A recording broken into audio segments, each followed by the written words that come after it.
Hi, everyone. So I want to read chapter 1 from Just Josephine, age 15. This is the book that comes before Breaking Through Just Josephine.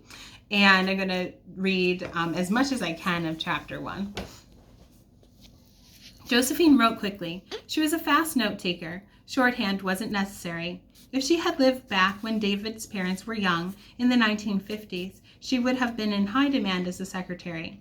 But it was not secretarial work that she was after. It was 1996, and she was taking notes at the weekly conference.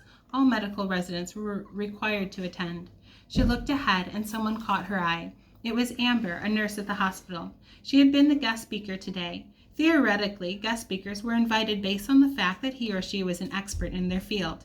Amber was knowledgeable and had worked as a nurse for a little over a decade, but Josephine knew others in the hospital who were much more knowledgeable in medicine.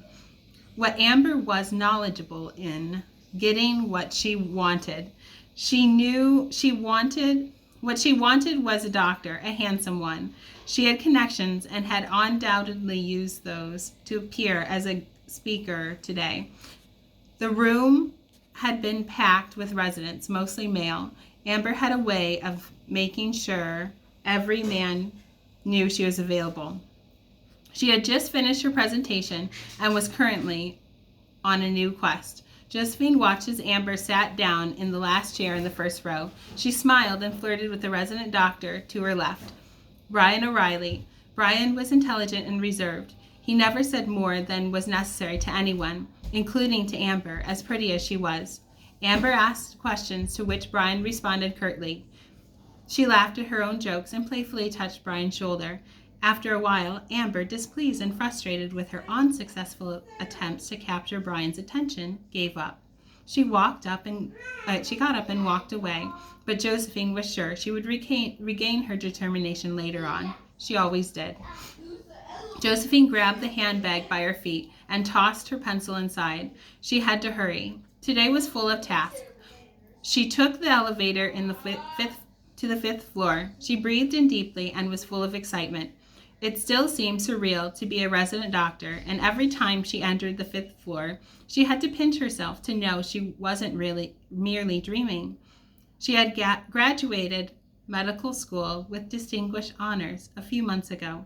She would have been proud enough, regardless of her age, over these accomplishments, but to be 15 with such achievements gave her an overwhelming feeling of satisfaction. This was more than she could have dreamed of years ago when she was in high school and realized she wanted to become a doctor. Her future couldn't be brighter, and she was full of joy. That feeling of walking on clouds, however, disappeared as she rejoined her fellow residents. Like everyone, she had her advantages and disadvantages.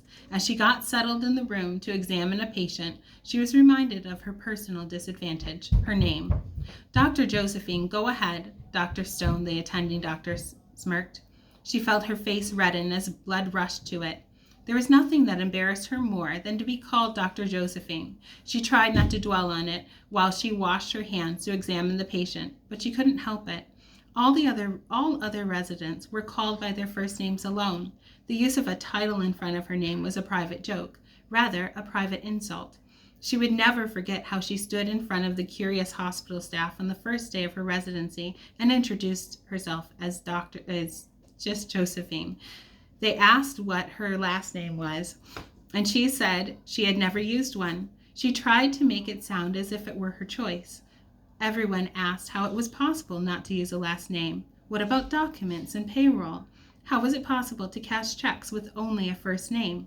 It was Dr. Stone himself who had asked her what she would be called when she finished her training. She hadn't answered.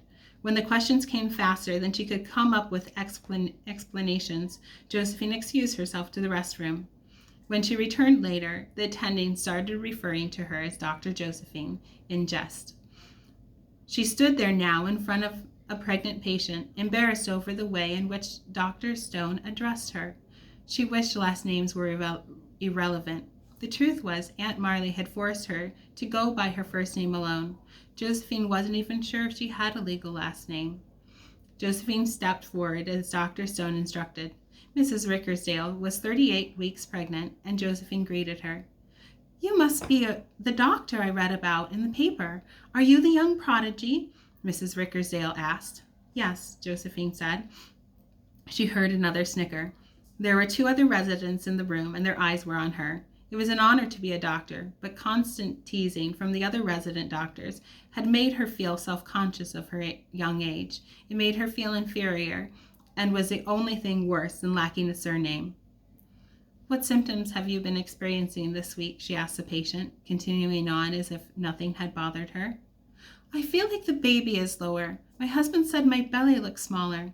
Mrs. Rickersdale's brows were knitted together in worry. Does that mean something is wrong with the baby? She asked. Your baby has probably dropped into position for labor, but we'll examine you and check the baby too, Josephine reassured. Mrs. Rickersdale fixed her eyes on the ceiling as she lay down on the exam table. I'm going to stop there now and make up another video later. Thank you.